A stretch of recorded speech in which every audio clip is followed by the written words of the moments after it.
Reality star Michelle Duggar has kept some big secrets under wraps over the years. While Michelle waxes poetic on 19 Kids and Counting about the importance of living a squeaky clean and honest life, she's been hiding some alleged dirt of her own. Fans of 19 Kids and Counting might have noticed the odd fact that Michelle rarely talks about her extended family on camera.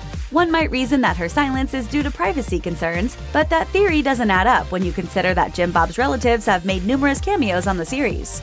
So what gives? One likely scenario is that Michelle may be ashamed of her lesbian sister, Evelyn. Evelyn, who appeared once on the show in 2008, is rumored to be on the outs with her younger sibling, a revelation that might surprise her family-oriented fanbase. Evelyn and Michelle reportedly haven't been pictured together since 2014.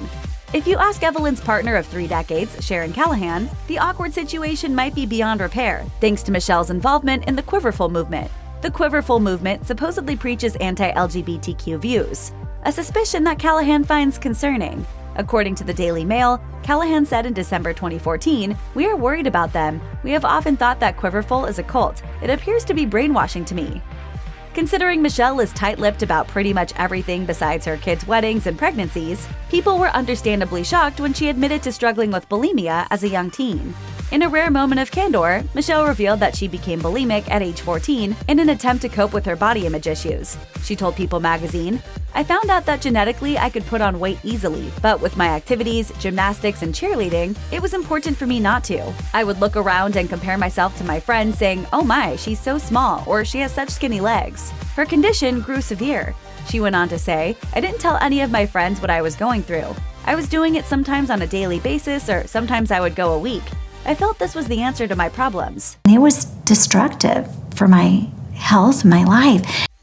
Luckily, Michelle was able to overcome this serious issue when she met her now husband, Jim Bob, at age 16. Michelle revealed that after she told Jim Bob her secret, she was, in her words, set free, because he held her accountable each time she expressed a desire to go back to her old habits. The support Jim Bob provided Michelle during this time is one of the reasons she fell deeply in love with him. Speaking of Jim Bob, it sounds like he got a little action from Michelle before the two got hitched. That's right, Michelle broke one of her infamous courtship rules with Jim Bob pre-marriage. But for those wandering minds out there, rest assured we're just talking about a kiss. According to Us Weekly, Michelle admitted, "We did not save our first kiss for our wedding day, and we really regret that we didn't. We really should have." Of course, a smooch between two people who aren't dating isn't a big deal for most people. Keep in mind, however, that this is one of the most conservative couples around. Michelle and Jim Bob forced their kids to take chaperones on their dates. Smacking lips during the dating stage is a big no-no in Duggarland, even if you plan to spend the rest of your lives together. So the fact that Michelle and Jim Bob ignored this rule themselves is pretty remarkable. You don't need to be a 19 Kids and Counting diehard to know that Michelle prefers conservative clothing, to put it mildly. From prairie-style dresses to Michelle's controversial beliefs about dressing modestly, her distaste of revealing outfits is no secret. That being said, here's a truth bomb for you. Michelle supposedly was a fan of bikinis during her teenage years. One of Michelle's former neighbors claims Michelle wore skimpy bathing suits while she mowed the lawn, according to Star magazine. The source revealed, "The neighbors used to complain because she'd mow the lawn in a bikini and wear short skirts. They were always trying to get her to cover up her legs. And so were her parents." Needless to say, the ex-neighbor was shocked by Michelle's transformation from rebel teen to the woman who told TLC, "By keeping those private areas covered, there's not any defrauding going on. My kids are taught the definition of defrauding as stirring up desires that cannot be righteously fulfilled. We don't believe in defrauding others by the way we dress." I would need to probably cover a few more areas of myself so that I wasn't causing someone else to be defrauded. When the tea-spilling neighbor was asked about Michelle's transformation, he told Star, "I've seen commercials for the show, but I never in a million years would have believed that's Michelle." One of Michelle's most well-known traits is her soft baby-like voice. Sometimes she speaks so quietly that it's hard to make out what she's saying. Considering how iconic her sweet-sounding mannerisms are, it may surprise you that she struggles with her temper. According to the Christian Post, Michelle admitted, "I don't always stay calm. Years ago, the Lord really broke my heart about my anxiousness and my anger. I think we all struggle with that. The feelings of frustration and anger building up, and how do we deal with that?" It's like a walk down memory lane, really. Apparently, Michelle's anger issues became so overwhelming that she felt the need to apologize to her kids. She recalled, "I just began to cry. I said, I want you children to know that mommy loves you, and I really am a nice person, and I don't want you to think I'm this mean mommy." Following Michelle's revelation about her self-described mean mommy ways, she decided to no longer raise her voice. By God's grace, I chose to lower my voice and even whisper. As upfront as Michelle might be about her conservative views, she's less forthcoming about her family members. Case in point, when her sister Kathy Ann Arnold passed away in March 2013 at age 60, she didn't say one peep about the sad news publicly. Although it's not clear how Arnold passed or if Michelle attended the funeral, it seems that this information was intentionally kept a secret. But why? One possible scenario is that Michelle was never close with Arnold, a theory that's backed up by a quote from her other sister Evelyn, who told In Touch Weekly, "I think my mother and father wanted two different families, because Michelle and Carol are the second generation, and the rest of us, the first five, were pretty much grown when they were younger." If Michelle didn't grow up with Arnold, it might explain why she chose not to address her passing with fans. Another possibility is that Michelle wanted to keep it a family matter rather than a televised event. Although it's difficult to imagine Michelle with anyone other than Jim Bob, it's rumored that she dated other guys before they met. Apparently, Michelle's suitors were attracted to her bubbly persona and cheerleading uniform. One friend from high school told Radar Online, Michelle was a pretty popular cheerleader who dated more than a few guys before Jim Bob. The cheerleaders and football players all hung out and partied together, and she was a part of that group. I can't believe she's changed so much.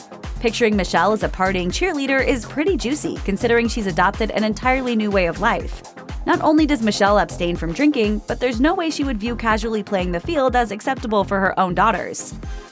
It's not necessarily earth-shattering news that the Duggars are rumored to hold anti-LGBTQ views. In fact, Michelle basically confirmed as much when she protested an anti-discriminatory ordinance protecting the rights of transgender people by recording a robocall against the ordinance. In the recorded message, she attacked a proposed bill protecting a transgender person's ability to use public restrooms without restrictions, according to the Fayetteville Flyer. Although Michelle's ideas about the LGBTQ community aren't too surprising, fans might find it hard to believe that she was allegedly more open-minded in high school. A woman who went to high school with her told Radar Online she was honestly one of the loveliest, sweetest people you could ever hope to meet.